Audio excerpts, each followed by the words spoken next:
So recently I went back and watched the 60th specials of Doctor Who again for the first time since they aired, and with season 2 about to hit our screens, I thought I'd jump straight back into season 1 again to refresh my brain. Just a heads up, I will not be covering the Church on Ruby Road just yet. I'll post that around Christmas time. Eventually I will release all of my reviews to every single Gatwa episode in one video, and I'll stick it in there, so just don't stress it too much. On to Rogue. I'm going to do a quick run through of the episode and then I'll give you my thoughts afterwards. We open in 1813 with two men walking out of what looks like a chapel. There's some beef between the men, and so one of the blokes decides to kill the other one but then shapeshifts into him. We're then greeted by the Doctor and Ruby on a ballroom dance floor. Ruby is somehow dancing perfectly despite having normally no coordination. The Doctor reveals that this is due to her psychic earrings. She can set them to different modes for different dance moves, but she should not ever set them to battle mode. The hostess of the party pulls Ruby for a chat. The Doctor makes eyes with King George III from Hamilton and walks to approach. The shapeshifting guy from the start walks up to Ruby and she pies him and walks off. She then admires a painting on the wall and oh my god, it's Susan Twist, guys, it's Susan Twist again, another one, oh my god, it's Susan Twist.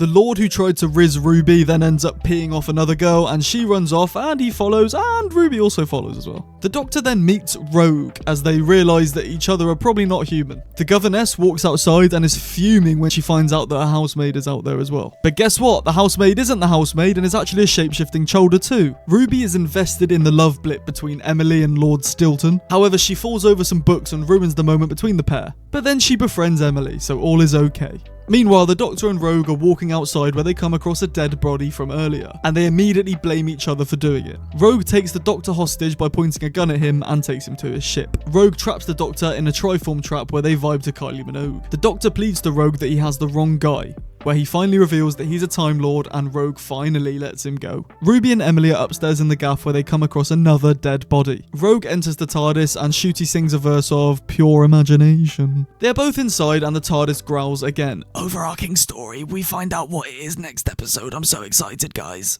The Doctor reveals that the plan is to use the triform trap to catch the Cholder and send it to somewhere where there is no one else left to harm. The Doctor asks Rogue to go travelling with him and he accepts. The Doctor and Rogue meet up with Ruby and Emily where they all explain everything to each other. They realise that being a Cholder is like roleplay and that they can be whoever they want, so we want them to be them. That's hard to comprehend. The Doctor and Rogue want the Cholders to chase after them, so they're making the Cholders want to be them by causing a scene, basically. So the pair then start dancing, and because it's 1813 and two men dancing is an actual crime back then, everyone is shocked. Rogue gets on one knee and proposes to the Doctor, where he then walks out to cause a scene. The Cholders follow them, and this is where they finally realise that there is more than one shape-shifting alien about. They run and the Cholders chase after them and reveal that their wedding is happening later. Ruby goes to comfort Emily as she's just seen bird people, but then Emily is revealed to be a Cholder as well and kills Ruby. The wedding begins and fake Ruby comes out. The Doctor is so upset that he let this happen. Anyway, the Doctor and Rogue set up the triangle trap and trap all of them in it. However, Ruby reveals that she's not a fake and it's really her. This is because she set the earrings to battle mode and ended up decking Emily in the jaw. Emily then comes through the door with a broken nose. Rogue then chucks Em onto the trap. The Doctor then realises that he has to detonate the trap with Ruby on it. Rogue asks the question, can you lose a friend to save the world? And the Doctor says no,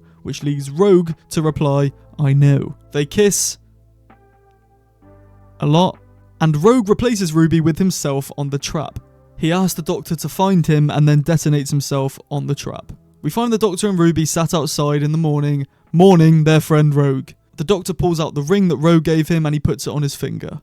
He salutes the sky and roll credits.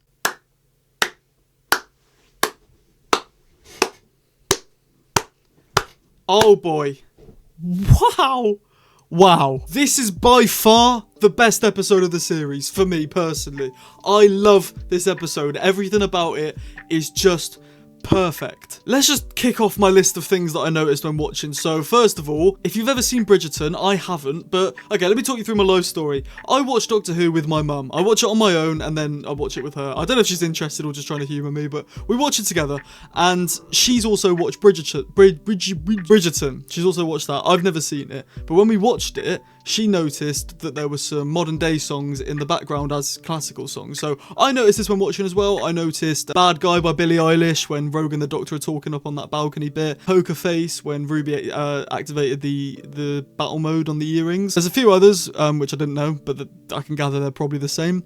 And I thought this was just a fun thing that Doctor Who was doing, but apparently they do that in Bridgerton as well. They take modern day songs and make them classical, and I like that. I think it makes us feel like we're in there and we recognise the song. Because if it's just classical music, most of us don't know what that sounds like, but we do know riffs and instrumentals of songs nowadays, and it's good to hear that be remade into classic stuff, because then we feel like we're part of it, if that makes sense. Jonathan Groff was brilliant. He really made me believe in the character of Rogue. Now, I will always know Jonathan as the Hamilton King George III. That's how I first got to know him, and obviously he's won a lot of awards for his on-stage and on-screen performances. I think he's a great guy, and I would love to see more of him in Doctor Who, but yeah, I think his way of acting is really good, and he really did make me believe that there was this time agent. He's not a time agent, no, that's Captain Jack, which we'll get onto in a minute. He is a bounty hunter, and he made me believe that there was this bounty hunter out there called Rogue, who had lost someone and was willing to travel with the Doctor, but was also very courageous, as at the end he sacrificed himself. He made me believe in that character and that it was real, and I love that. Now, speaking of Captain Jack, like I just did, lots of people, before the episode even aired, before the series even aired, saw Rogue in the trailers or through leaks or whatever, and just basically assumed that we were just going to rip off Captain Jack, because obviously there's been some controversy over the years with John Barrowman, and if we should have him on the screens or not. I really don't know much about the situation, so I don't really feel like I can comment on it properly, but a lot of people thought we were going to just do Captain Jack again without John Barrowman, and it does sort of feel like that, but it also can be a new character. Like, I could see this being a recurring new character, which I guess is what they mean by redoing Captain Jack, but there are different traits about them. Captain Jack did tend to flirt with everyone he came across, whereas I don't think Rogue's the type to do that, even though him and the Doctor are flirting the whole way through the episode, but I don't think he's the type to just do it to anyone, if that makes sense. I did notice a little contradiction. When Rogue is holding the Doctor hostage with the gun and taking him to his ship, he calls the Doctor Doc, and the Doctor goes, "Ugh, no, don't ever call me that, ever again." Bit less dramatic than that, but are we just forgetting Graham and how Graham called the Doctor Doc in over three series? A little contradiction there. Maybe he just liked it coming from Graham, and the King from Hamilton says it, big no, but the guy from The Chase, he can say it no matter what. When Ncuti started singing Pure Imagination from the Chocolate Factory film, "Come with me and you'll be in a world of pure imagination," banger, absolute banger. I love it. It's one of those really nice feel-good moments of Doctor Who. Like, you watch it, you do just feel good inside. Maybe I'm just weird. Okay, going back to Bridgerton, touched on it a little bit at the start. There was a lot of mentions, like physically name-dropping Bridgerton, which I don't think is anything to do with BBC at all, so it's not like they're trying to promote it like Bake Off. That's not on BBC anymore either. What's on BBC? The Traitors. If there was a character, like last series, well, this series we're watching now, Ruby's mum throughout the whole thing is painted to be this like hooded figure.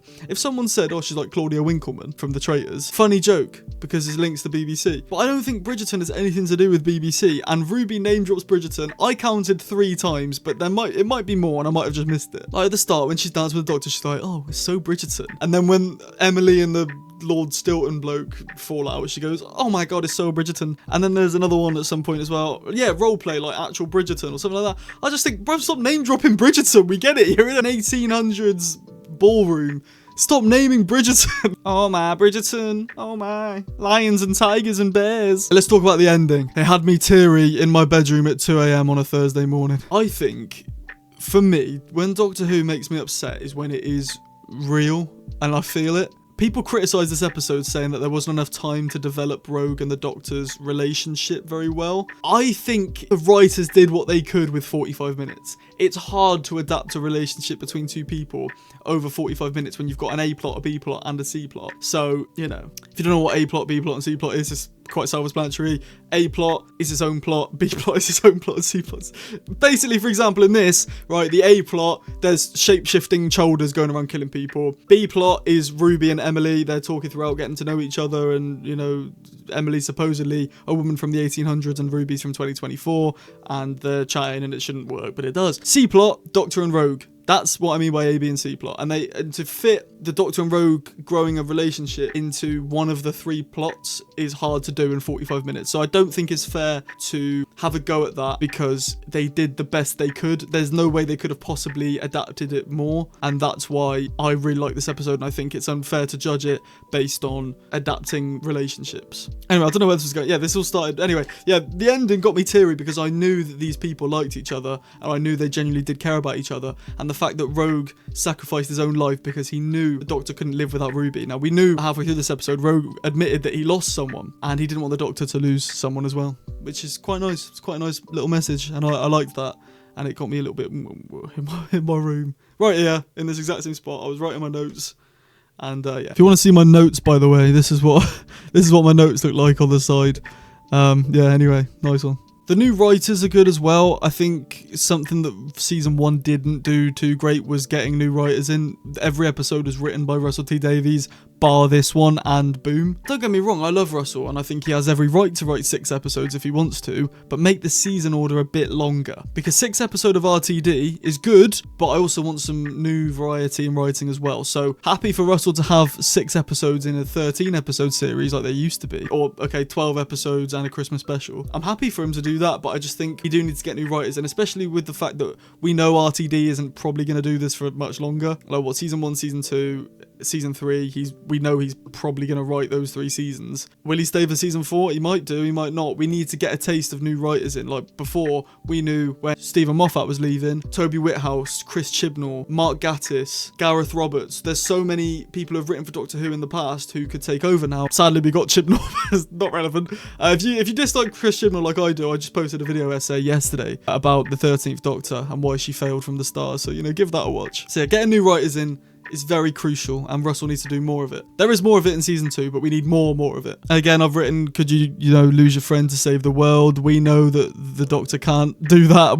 Rogue knows that the Doctor can't do that. The Doctor himself knows he can't do that.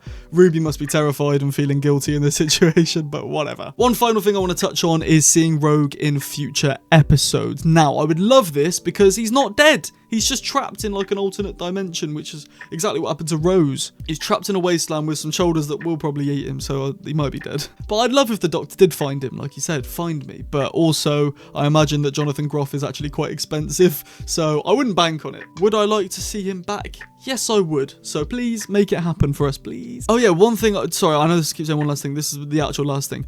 Rogue mentions in the TARDIS the boss. Now, we heard the Meep mention this in the Star Beast. The Meep says, "Oh, Doctor, you defeated me, but wait till I tell the boss." And it was never mentioned until here, when Rogue says, ever since that new boss came in. I don't see how Sutek can be a boss. So I'm thinking this might be a season 2 plot point still, ever since, we got that new boss, or wait till I tell the boss. Could it be Mrs. Flood? Could be. Don't know. So I'm excited to find out who the boss is. Is it Omega? That's a theory, so we'll find out. Let me know your theories in the comments below on who the boss is. But yeah, this is by far my favourite episode of the series. I mean, not just Jonathan Groff, but just everything about it, I think, is just magical, beautiful, great storytelling. My finger's not in shot. Magical, beautiful, great storytelling, great dialogue, great plot twists. I love it. I rank this episode a 5 out of 5. Yes, I do. I know you're looking at me, I do, yeah. No major improvements needed. I mean, like I said earlier, the Doctor and Rogue could have spent longer trying to develop their relationship, but with a 45-minute runtime, they couldn't do anything more. So for that, I'm ranking it a 5 out of 5. I think this is the perfect Doctor Who episode. Sorry, Russell, but you're no... I'm the only 5 out of 5 I've given this series is an episode that wasn't written by you. Anyway, part 7, The Legend of Ruby Sunday, will be on this channel tomorrow. That's Monday, the 7th of April. Make sure you tune in and watch it. It's going to be class. And then the new season starts a week from now, less than that. 5 days or something. So, woo, exciting. Anyway, for now, I've been Sam from Cybus Industries. Please do like and subscribe with the notification bell on. I want you by my side for this whole journey now. And I'm going to see you very, very soon. Bye. On to The Legend of Ruby Sunday.